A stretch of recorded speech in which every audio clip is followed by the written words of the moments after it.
Assalamualaikum semua dan salam sejahtera. Baik. So, untuk hari ini kita lihat, hari ini adalah 15 Mei 2025. Agak menarik untuk kita lihat apa yang berlaku untuk sesi pada hari ini. Baik, first of all kita pergi ke pukul 12 yang mana setup kita berlaku. Di pukul 12 kita pergi ke replay bar di pukul 12. Baik, pukul 12 adalah di sini. Baik, zone dekat sini kalau kita lihat ianya adalah zone 12 tick. Alright, 12 tick je sebenarnya kita punya risk kalau kita trade kontrak yang baru lah, which is FCPOQ. So range dia 3865, 3877 iaitu bersama dengan 12 tick. Kerana ni kita menantikan candlestick arah sell untuk berlaku. Dan at the moment kita lihat ada candlestick arah sell yang telah berlaku, yang mana ianya buka dalam zone dan tutup di luar zone. So inilah candlestick arah untuk kita masuk ke arah sell. Alright, kita masuk ke arah sell. So anda ada option lah nak plus minus 5 tick ke ataupun entry di dalam zone ke. Itu anda punya trading decision lah. So macam sekarang ni kita entry di dalam zone. Okay, entry di dalam zone. Within contoh waktu dia tengah retest ni pun anda boleh je cari peluang untuk entry. So let's say kita entry sell di dalam zone dan kita target kita pada 3845. Awalnya kita nak entry sell ni 3845 ni kita nak entry ni. So kita lihat sama adakah ianya boleh hit TP ataupun kita kena cut position kita. So kalau anda lihat dekat sini pukul 12.25 tu dekat atas tu risau-risau. Macam nak bagi harapan ke TP, tapi kita lihat ianya ding dong market ni.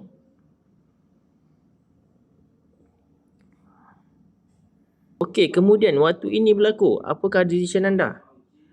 Waktu ini berlaku yang mana ianya telah kita dah entry tadi, dah entry sell kat sini, tapi kemudian ada candlestick yang break above daripada kita punya zone.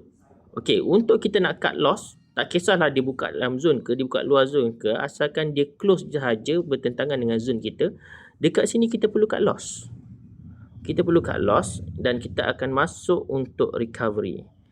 So long as dia within 5 tick, something like that lah, ataupun kita cuba cari entry dalam zone. So macam this case kalau within 5 tick, which is this one, untuk recovery. So sekarang ni kita akan cut position dan kita masuk untuk long. Okay, kita masuk untuk position long. So bila kita nak masuk position long, kita nak target ke mana? Kita nak target ke TP1 kita kat sini. This one is mode recovery kita. Okay, kita nak mode recovery. Tapi kalau kita kena cut loss, kita akan cut loss lah. Dia dah naik, lepas tu dia nak balik kat sini. So kita lihat kat sini apa yang berlaku. Nampak gaya macam nak ke TP. Tapi sebatang, dua batang, dua nafas dia hembus macam tu. Jadi makanya kita kena cut lah position kita. So anda perlu cut lah. So maka anda boleh cari peluang cut di dalam ni actually. Sementara ianya berada di 3865, 3860. Anda cari semasa ianya patah balik lah, at least ke 3860 ni. Contoh macam dia ada naik sikit nanti, kita cut position sekitar ini. Ataupun siapa yang cut tadi tu mungkin dapat, at least dah secure awal lah untuk kita cut loss tu dekat situ. So jadi situasi sekarang, sell pun kita kena cut, buy pun kita kena cut. Jadi arah dia, arah mana? Arah sell salah, arah buy salah. Jawapannya arahnya adalah arah yang tak tentu arah. So sekarang ni kalau apa yang berlaku pun anda boleh lihat. Contohlah macam ni, kita nak sell pun cut loss, buy pun cut loss.